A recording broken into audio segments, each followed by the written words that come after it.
আজকে সকাল সকালই উঠে পড়েছি, রাতে সেরকম ঘুম হয়নি, শরীরটা বড্ড খারাপ।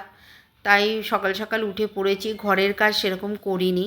বাসি ঘরটা ঝাড় দিয়েছি, রান্নাঘরটা পরিষ্কার করে নিয়ে রান্না না করলেই নয়, সেই কারণে রান্নাঘরে চলে এলাম।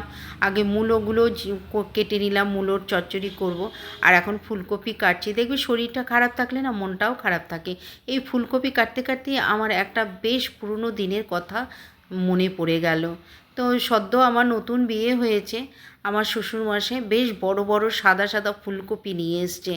আর তখন আমার নতুন বিয়ে হয়েছে, ফুলকপিগুলো দেখে আমার শ্বশুরমশাইয়ের সঙ্গে গল্প করছিলাম যে আমার মা যদি এই ফুলকপিগুলো পেত তাহলে বেশ সুন্দর করে নারকেল সর্ষে দিয়ে ভাপা করতো।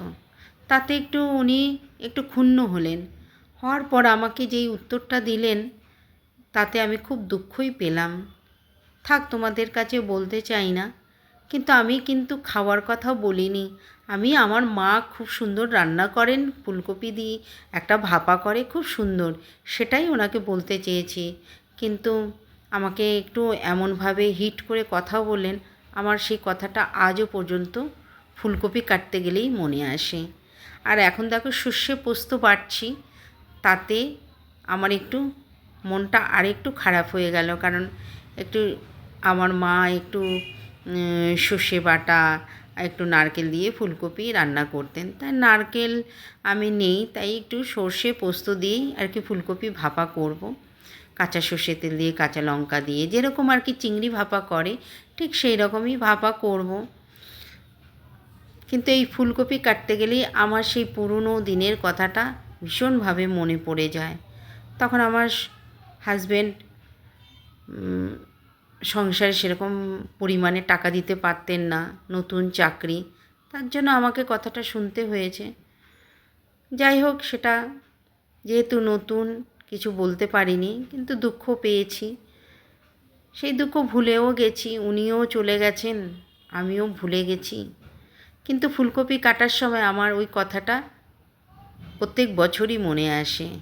ফুলকপি দেখলেই আমার ওই কথাটা মনে পড়ে যায়। সমস্ত রান্না টান্না করে আমি চলে এলাম স্নান করে পুজো দিতে। পুজো না দিলে ভালোই লাগে না, তো পুজোটা দিয়েই এবার তোমাদের দাদাভাই আর আমি খেতে বসবো।